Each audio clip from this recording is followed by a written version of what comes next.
Hello, everyone. Today we are exploring coaching in the UAE with Nancy Zakaria Ohannesyan. When we think of the United Arab Emirates and particularly Dubai, images of dazzling skyscrapers, pristine beaches, luxury cars, and golden skylines often come to mind. Yet, beyond this glittering surface lies a fascinating blend of contrasts, endless deserts and cutting-edge architecture, deep-rooted traditions, and global modernity, and people from every corner of the world coexisting in a constantly evolving cultural mosaic. Designed as a hub for expatriates, the UAE is a country where over 80% of the population comes from abroad. This unique demographic composition has shaped not only the social fabric, but also the way professional and personal development practices, such as coaching, have taken root here. In recent years, the UAE has positioned itself as one of the world's most dynamic centers for both business and lifestyle, and naturally, coaching has followed this rise. Today, coaching in the UAE stands at the crossroads of diverse cultural perspectives, organizational transformation, and individual growth. While the concept was introduced through the expat community over a decade ago, it has now started to flourish locally, with Emiratis increasingly engaging in leadership, executive, and personal development coaching. To understand this evolution more deeply, we spoke with Nancy, a board advisor, HR leader, and professional certified coach PCC with more than 17 years of regional and global experience. Nancy has played a pivotal role in shaping leadership assessment and development practices, driving diversity and inclusion strategies, and mentoring high potential and female leaders across industries. As a board member at ICF UAE chapter, she has also witnessed firsthand how coaching has evolved and integrated into the region's professional landscape. In our conversation, we explore what makes the UAE such fertile ground for coaching, how leadership and organizational culture are transforming, and what opportunities and challenges lie ahead for the coaching profession in this remarkable country. Welcome, Nancy. How are you today? Thank you. Hi. You've been living and working in the UAE for many years and are actively practicing as a professional coach. Could you tell us a bit about your journey and how coaching became a part of it? Yes, I've spent my career in HR and in talent and organizational development, a big part of my career. And over the years, I found myself naturally gravitating towards the coaching and coaching conversations because they were a big part of my role. And supporting others in their growth and helping them uncover their potential always came naturally to me. So in 2014, I decided to formalize it and pursue uh, coaching more intentionally. It felt like a natural extension of my strength, my values, and my role also in HR. And around that time, I also needed that kind of support personally. So the journey was both professional and deeply personal for me. And if I look at my top strength, learner is one of my top strengths, and I'm constantly curious and looking for ways to grow and align development with my vision and my purpose. So coaching became a perfect way to do that, both for myself and for others. That's the common strength and a value among coaches, I guess. It's curiosity is my one of the first strengths too. Yes. And you have been an active part of the coaching and HR ecosystem in the UAE for many years. How would you describe the current state of coaching in the country and what makes it unique compared to other regions you worked in? That is a good question because there is an element of uniqueness, specifically in the UAE. Because when we look at the UAE, it's a multicultural population, and that remains a key driver of the coaching expansion that we see. So when we look at the UAE, it's like a melting pot for different cultures, different backgrounds, and different experiences. There are a big number of expats, Western nationals, who are familiar with coaching from the US, from Europe. Eastern Europeans as well are increasingly relocating somehow to the UAE, which they already have that experience with the coaching before. And also, I think you mentioned it a bit in the introduction, that growing presence of UAE nationals in senior roles is generating strong demand for executive coaching that is tailored for that unique culture and professional context that we see.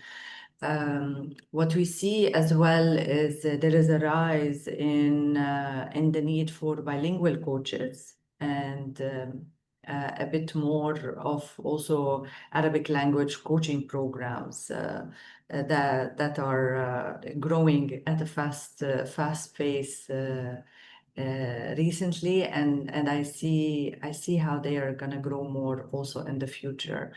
So yes, there is that uniqueness to the UAE, and there is a big drive from organizations here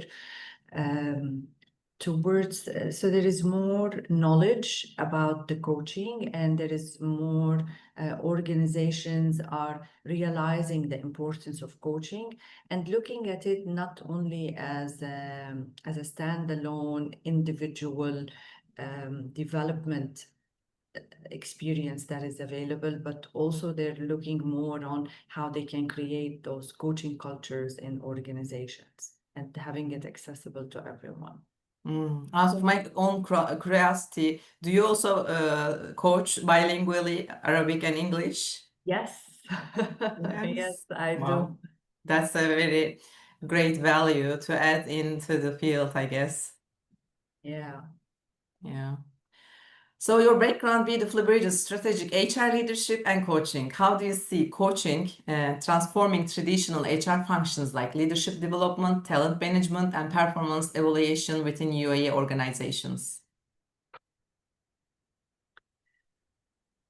As HR leaders, our role is evolving, and coaching plays a pivotal role in helping us move from being reactive problem solvers to proactive enablers of growth and performance. Because often in HR, in the past, perhaps more than now, HR was approached to fix issues, whether it's conflict, it's performance, engagement.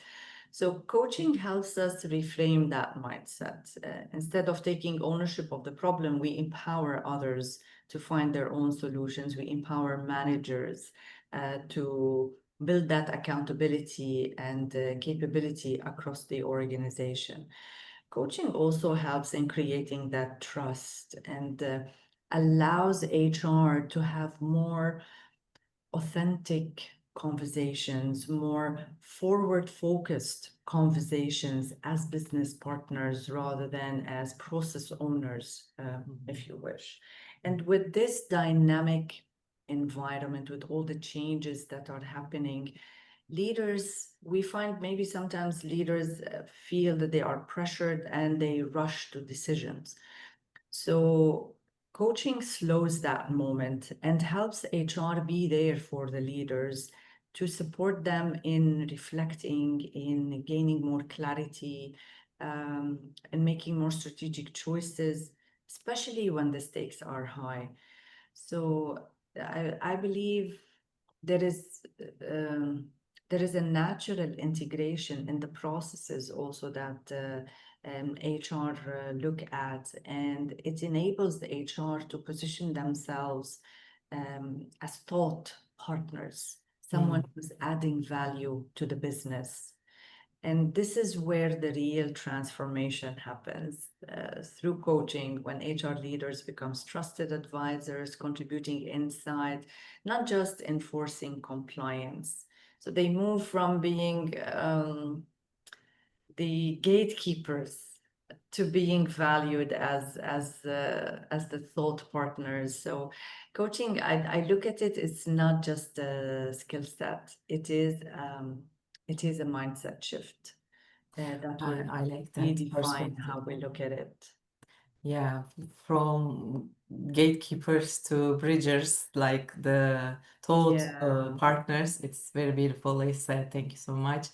And every region has its own cultural fabric that shapes how people perceive personal growth and feedback. In your experience, how do cultural values in the UAE or generally in your region influence coaching, conversations, and leadership development?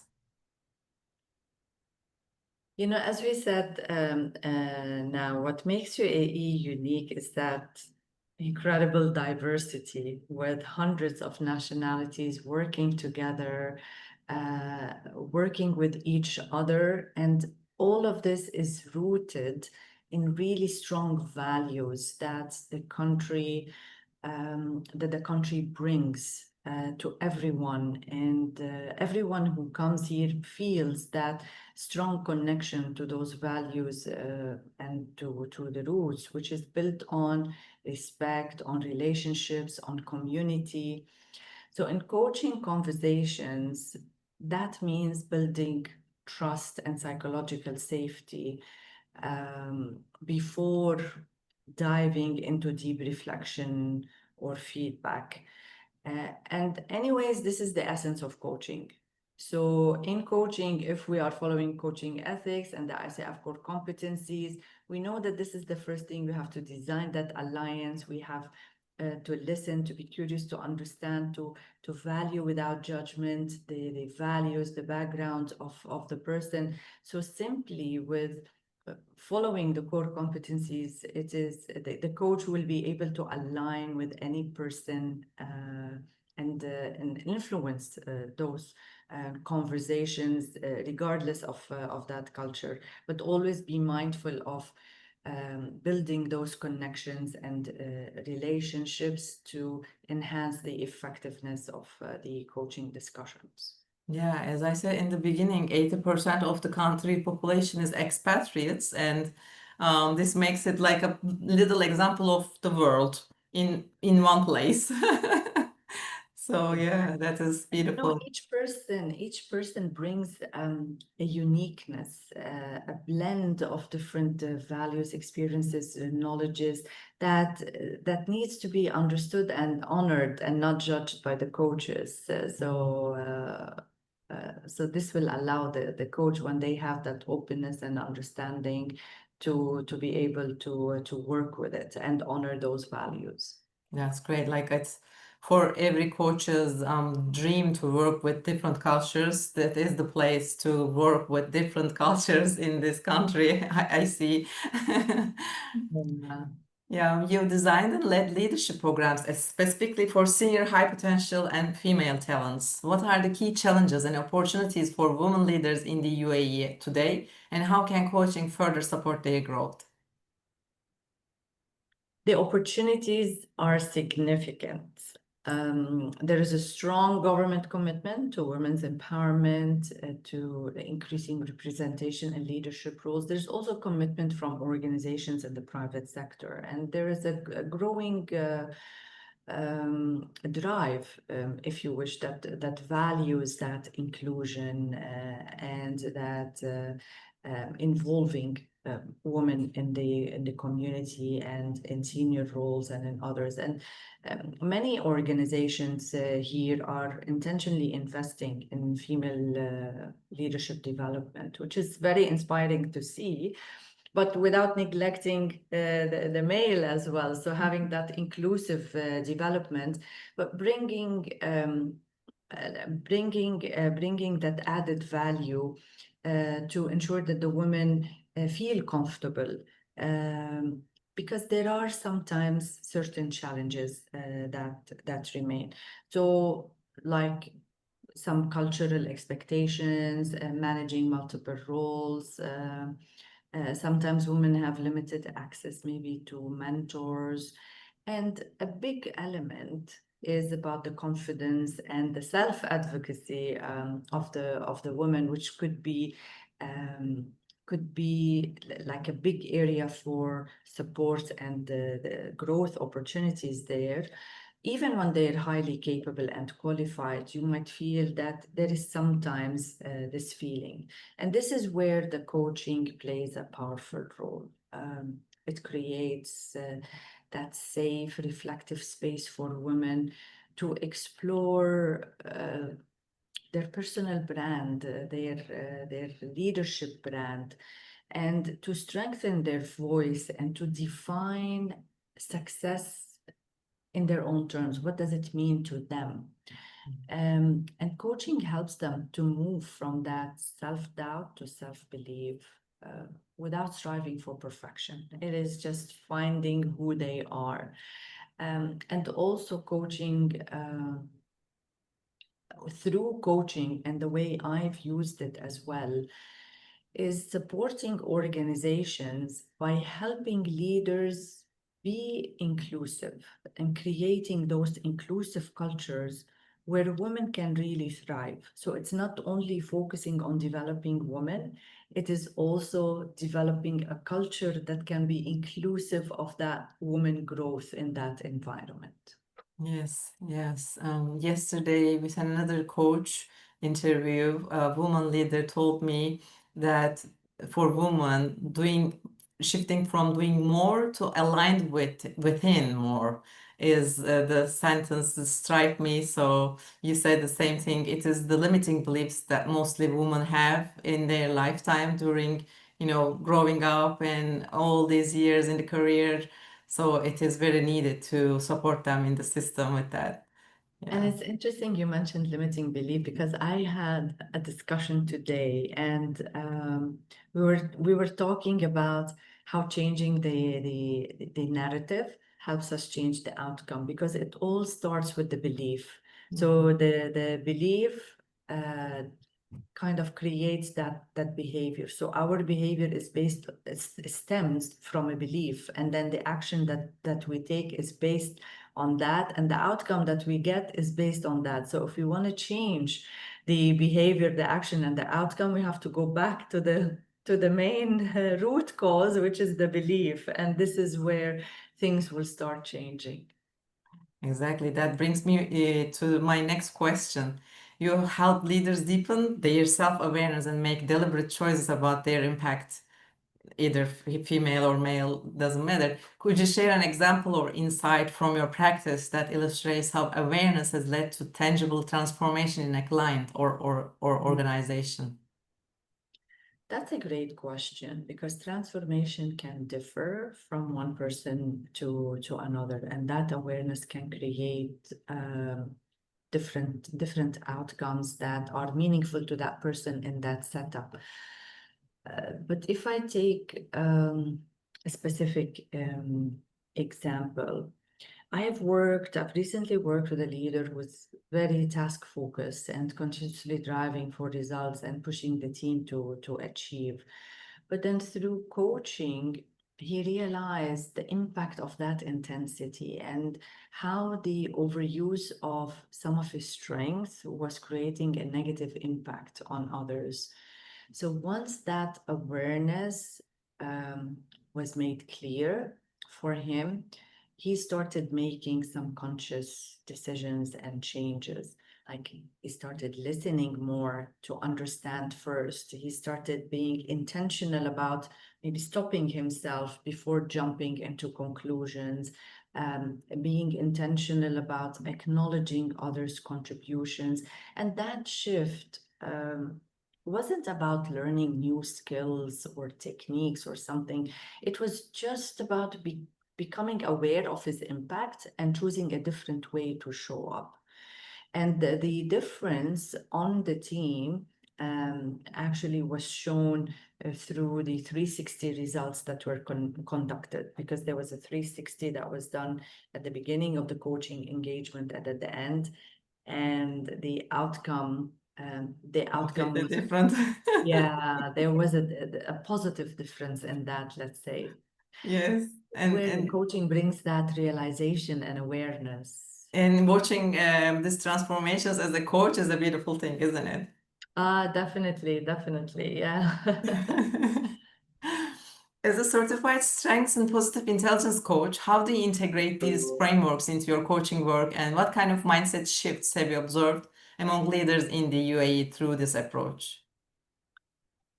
So if I want to start talking about shifts, first I'll have to start with the shifts I've seen in myself.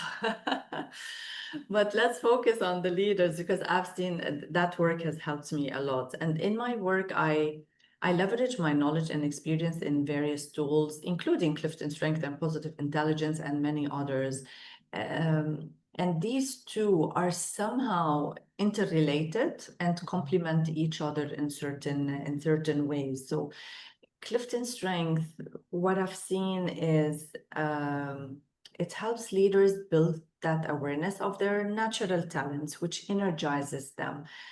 It shows them how they add value, where those strengths can bring that value, and where as well, sometimes, if they are overused or misused, how they can have a negative impact. So it brings them that awareness of the blind spot of their talents because it comes naturally to them, so they might be overusing it unconsciously. And that language, because it's based on positive psychology, it immediately shifts those conversations and helps them move from fixing weaknesses or just focusing on weaknesses, because this is our human nature. The first thing we want to see, okay, what's wrong and how can we get better at it? So this continuously tries to shift that focus to what are we good at? How can we leverage the talents and the strength that we have and strengthen them to unlock that potential and to achieve that optimal performance that we're looking for? So the leaders begin to see themselves and others, and that's the important part. So they start seeing others through that strength-based lens and through what is possible. What are these people good at? Not only what are their shortages or the areas of development. So this naturally, when we have that language, I see how it immediately translates to a more positive, to a more empowered culture, people more appreciating each other and understanding each other. And when we look at positive intelligence, it complements that beautifully because it brings that mindset aspect that helps leaders notice how they are sabotaging themselves, because it talks about the saboteurs and the judge, the inner critic that we have. And it helps us operate and look, it uses that Star Wars language and how we can operate from a sage mindset. And that part brings more of that curiosity, more of that creativeness in the leaders. And so when we combine those both, the Clifton Strength and the positive intelligence, I see that magic happens. And I've used them. And interestingly enough, I had that discussion where I used them in combination last week. And the revelation and the realization of that leader, the awareness first of the mind, of the blind spots from the talents and the strength, and how these saboteurs, some of these saboteurs that he had were a reflection of some of his overused strength. And that was the biggest awareness and eye-opener for him. And we're still working on what does that mean? What are the shifts? What are some of the actions that need to happen there? But yeah, I see the power of these tools. I never thought about overusing the strength. I always had the side of, not being aware of the strength enough and seeing the mistakes, the lack of, strength, find the weaknesses or the faults like a detective. But overusing is a new thing for me. Yeah, and in Clifton Strength, there are 34 themes, and they are all neutral. There isn't right or wrong. It is that combination that makes every human being unique. But what we don't realize is that maybe one of the strengths, if we're overusing it, if I take an example, let's say responsibility is one of the strengths. And responsibility is great. It means the person is reliable, trusted. They take responsibility to commit and to achieve. However, over-committing can lead to burnout and can lead them to take, like people with the responsibility talent might have difficulty to say no and to overcommit. So then they are falling into the overuse of that talent. So this is just a simple example of that. Yeah, with your, long experience years, I'm sure you've seen a lot of these type of usages. Yes. In myself as well, and that helps me a lot to regulate and to balance. And it's a great reminder. And I always tell the coachees, we cannot change what we're not aware of. And this helps us to bring that awareness, because when we're aware of it, then we'll be intentional about doing something about it. And then we start noticing it and noticing ourselves. And this is where we can help ourselves to shift to a more productive approach or things that helps us better. Yeah, once you know, you can't unknow it, or it comes to your attention more often. I love that. Yes. Yeah. So, as a board member at ICF UAE and an advocate for leadership development, what trends or emerging needs do you foresee shaping the future of coaching and organizational development in the region over the next few years, do you think?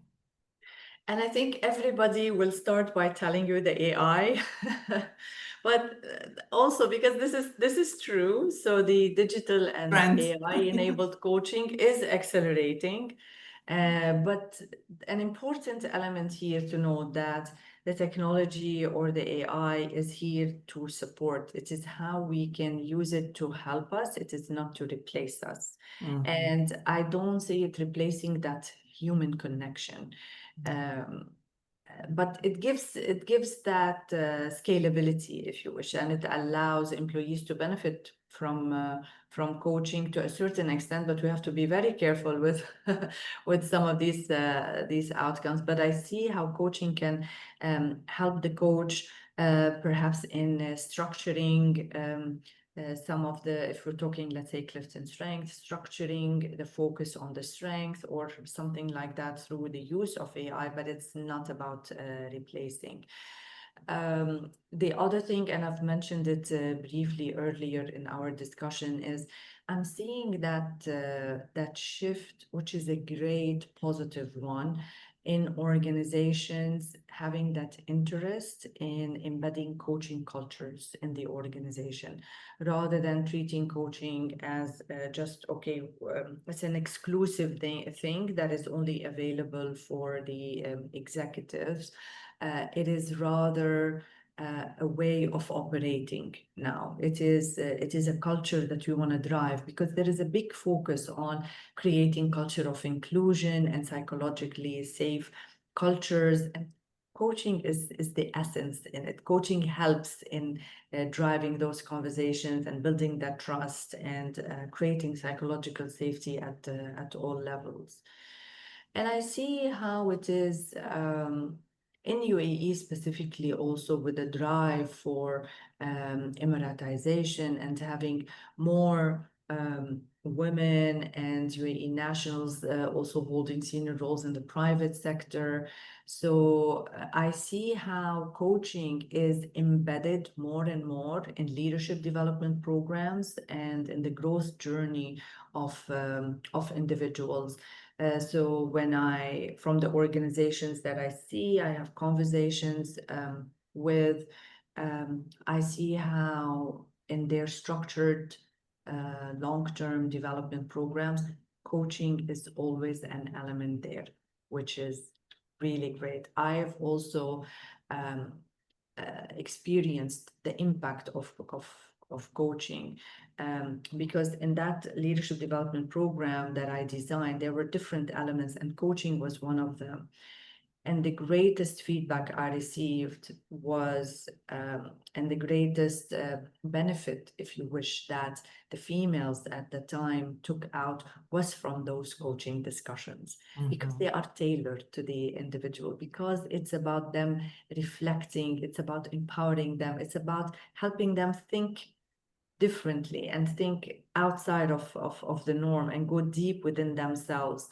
And the world is realizing the power of coaching, and I think the world is also realizing how leadership is deeply human and relational, and how the self-awareness, social awareness, resilience, agility, they are key skills and as important as technical skills. So I was looking recently at the World Economic Forum report, and one of the elements in the report was the fastest growing skills by 2030. And if we look at these skills, yes, there are technical skills, but there are a lot of the social skills, the relational skills that are needed there for leaders.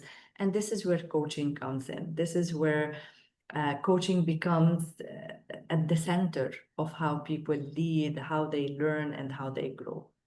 Great.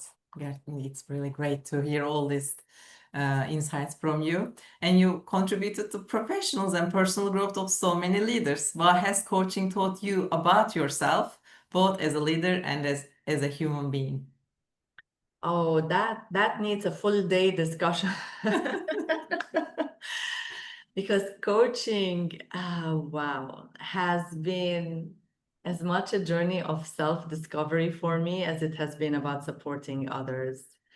It has taught me to listen, and truly listen, without judgment or without the need to fix. Sometimes we're having an HR background, an organizational development background, you're used to solving problems, to jumping in, giving suggestions immediately. Coaching helped me shift from doing to being, to focus on who do I need to be to serve best? Who do I need to be to hold the space for others to grow, to think, to voice their concerns? It has taught me to reduce some of the doubt and just trust the process and believe that people have their own answers. They are naturally creative, resourceful, and whole. And as a coach, I'm there to guide, and I'm there to guide myself as well. And that helped me to do more reflections within myself. It has deepened my self-awareness. One of the important things, I think, is helping me notice and identify my triggers. And once I was able to do that, I was able to manage my energy and being more intentional about the impact that I want to have. It also told me how important is presence, and how it's much more powerful than perfection. Because that was one of the main shifts. Instead of continuous drive to perfection, achieving, like, coaching has reframed this mindset for me, and as a leader, it has made me more grounded. And if I add one important element, it has reminded me to be kind to myself, not only to others. And that is extremely important. When you said at the beginning that you increased listening skills without judgment, I was also thinking about self-listening, like listening to yourself with compassion, right? But you said it at the end. And that's an important element. Oh my God, you won't believe. And this is this is one thing that also positive intelligence, in addition to other things, have helped me realize of, yes, how we are kind, we want to support others, but we are very harsh on ourselves. We are putting some high expectations and we're not being kind if we do a small mistake. So coaching helped me to look at it differently, and that is priceless. As the coach in the house, our children also listen to us when we coach online, right? And they are, developing some sort of skill set about this thing. And as a coach ourselves, we sometimes cannot do it at the first scene. It's the first time that something triggers us. When I get angry, my little daughter, who is 8, 9 almost now, but 3, 4 years ago, she was telling me, Mom, is this the end of the world? I'm like, thank you for reminding me. This is so beautiful. It's just, even only witnessing this conversation with your children in the house is Yes. worthless. It is invaluable. So thank you so much for your time and your perspectives today, for joining us and sharing your wisdom with our audience. I'm sure a lot of them are taking notes while listening to this video. Is there any No, last thank you. message you would like to add? No, thank you. Thank you so much for having me. I enjoyed this discussion. And when you talk about something you're passionate about, you're just so fulfilled and happy. So I'm so grateful for that discussion. It gave me some different energy now, and a positive vibe. And you immediately see it when you're operating from a place of talent, from a place of purpose and passion. You can feel how engaged and fulfilled you will feel, and this is how I feel now. So thank you. Thank you. Same here. And before we end this session, I would like to encourage our audience to hit the subscribe button on our channel for more insightful sessions like this. Don't miss out on these captivating interviews. Hit the ring button and remember to subscribe for more great content. Visit www.thecoachmagazine.com and enjoy our quarterly magazines, which you will read this interview also there. Thank you so much. Have a lovely night. Thank you.